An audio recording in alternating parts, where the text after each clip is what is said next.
Welcome to heads today. లక్నోలో జరుగుతున్న అఖిల భారత సభాపతుల సమావేశంలో శాసనసభ స్పీకర్ అయ్యన్న పాత్రుడు సంచలన వ్యాఖ్యలు చేశారు. నో వర్క్ నో పే అనే విధానం చట్టసభల్లోనూ రావాలని ఆయన అన్నారు. దానికి అనుగుణంగా చట్టం చేయాలని, దానికి సభాపతులు సదస్సులో తీర్మానం చేయాలని ఆయన ప్రతిపాదించారు. ఈనాటి వరకు కూడా ఒక్క రోజు కూడా అసెంబ్లీకి రాలేదు సార్.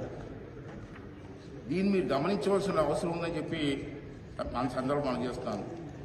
ఒక్క చర్చలో కూడా పాల్గొనడం లేదు. అది చాలానంటూ సభకు అసలు హాజరు కాని సభ్యుల్లో ఎక్కువ మంది క్రమం తప్పకుండా వేతనాలు తీసుకున్నారు. Without doing duty they taking salaries. How it is possible sir? So నేను ఈ విషయంలో మీకు మనసు అందజేస్తుంటే సభకు అసలు హాజరు కాని సభ్యుల్లో ఎక్కువ మంది క్రమం తప్పకుండా వేతనాలు తీసుకుంటున్నారు, బత్యాలు మాత్రం తీసుకుంటున్నారు. ఒక సభాపతిగా నాకు ఎంతో వేదన కలిగిస్తున్న విషయం ఇది. ఇలాంటి నైతిక ప్రవర్తనతో ప్రజల దృష్టిలో సులకన కాకుండా ఎలా ఉండగలుగుతారు? ఈ రకమైన అనైక్యత ప్రవర్తన ఎలా సమర్థించగలుగుతామని చెప్పి ఒకసారి మీరు అందరూ కూడా ఆలోచన చేయవలసిన అవసరం ఉంది. మనం చేస్తున్నాను. ఈ రకమైన వ్యవస్థలో శైలిని నిషేధించే నిబంధనలు లేవు కాబట్టి మరొక మార్గం చూపించాలని చెప్పి లోక్సభ స్పీకర్ గారికి ఈ సభాముఖంగా మనం చేసుకుంటున్నాం సార్. ఇది కేవలం ఆంధ్రప్రదేశ్ శాసన వ్యవస్థకు సంబంధించిన సమస్య కాదు. ప్రజలు ఇలాంటి ఉదాహరణ చూపించి ప్రజలందరినీ ఒకే ఘాటన కట్టకూడదు. ప్రజల నుండి వచ్చే విమర్శల నుండి ఎవరికీ మినహాయింపు ఉండకూడదని చెప్పి ఈ సందర్భంగా నేను చేస్తున్నాను.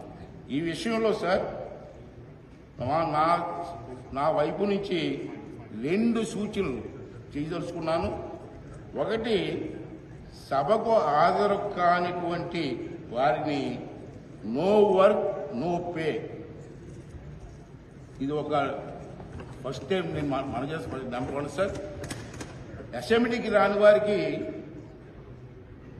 నో వర్క్ చేయని వారికి పేమెంట్ ఎందుకు ఇవ్వాలి? వై మస్ట్ మీకు పేమెంట్ అని చెప్పి, శాలరీస్ అని చెప్పి నా సూచన సార్. రెండోది ఏంటంటే,